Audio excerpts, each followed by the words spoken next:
Pogi sa ating Halloween sa Pasko Challenge ay walang iba, kundi sila Chris Bernal at Rocco Nacino. Wow. Napanalunan nila para kay M. Bagwal ang motorsiklo. Congratulations! Yung focus po namin is yung pangalagaan yung karapatan nila, hindi sila maabuso at ma-exercise sila yung lahat ng pribilehiyo na meron sila, makapag-aral, magkaroon ng sapat na pagkain.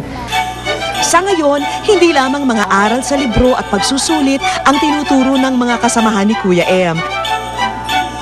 Kasali na rin sa kanilang mga gawain ang mga maliliit na proyekto para sa komunidad tulad na lamang ng paggawa ng mga kakaibang parol. Yung mga ganung mga pangyayari nakaka-challenge po kasi parang mas lalo po akong natutulungan na mag-isip ano ba yung mga dapat ko pang gawin kasi kailangan mag-innovate, kailangan mag-reinvent, lalo na paano namin mas marireach out pa yung maraming tao. At ngayon kasama naman natin ang partner na Chris at Rocco na si M. Bagwal. Anong feeling mo na nandito ka ngayon sa Puso ng Pasko Artista Challenge? Blessed po yung pakiramdam namin dahil po hindi namin inasahan na mapipili po kami rito and nabigyan ng opportunity po para makapaglaro and the same time mas makatulong po sa community. Ano yung nag-i-inspire sa inyo para gumawa ng ganito?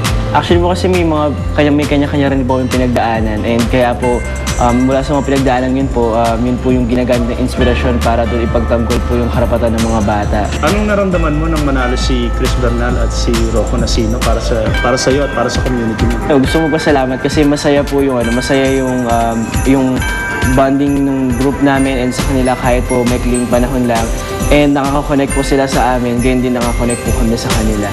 So congratulations ha mga bagets. Ipagpatuloy nyo yan. Maraming salamat po. At bukod sa napanalunan ni M. Bagwal, tatanggapin ding premyo ng kanyang komunidad ang 100 bisikleta. Congratulations. Congratulations to them. Thank you po, thank you po.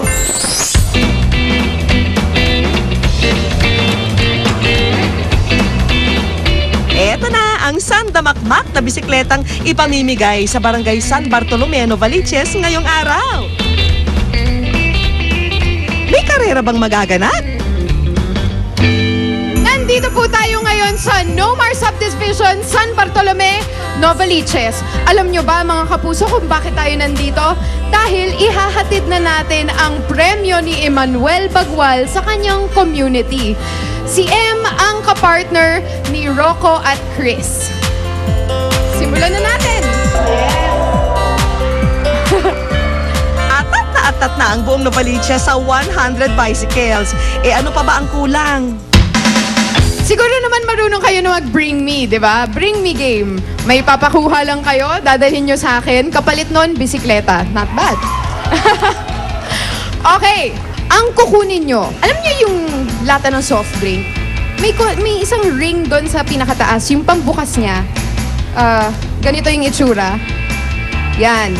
Kailangan namin to. I-donate namin to para makagawa ng mga wheelchair. Okay? Gawa sa aluminum ito, kaya importante to sa amin. Ngayon, bigyan nyo ako ng kahit isang ganito lang, may kapalit na kayo na bisikleta. Bibigyan kayo ng sticker. Pag suot nyo ang sticker na yon, may bisikleta na po kayo. Ready! Get set! Go! At nang magsimula ang go, kanya-kanyang diretsyo sa iba't ibang lugar ang 50 pang taga-barangay na maaring mag-uwi ng bisikleta that day.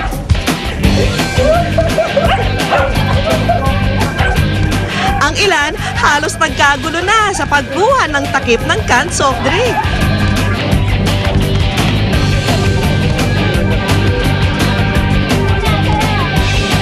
Pagbalik ng mga tatay, isa-isa ng pinalitan ng Puso ng Pasko sticker ang kanilang dalang ring. O instant winner agad, di ba? Antaas nyo yung mga ring. Ayan, mukhang ready na nga ang mga tatay natin. Kaya M, pasayahin na natin ang mga taong to. Okay, baba na po. Kayong mga 50 na nanalo, pwede na kayong lumapit.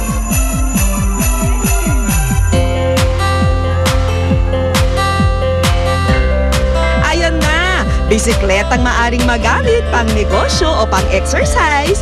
Mabuhay ang mga taga-barangay San Bartolome, Novaliches!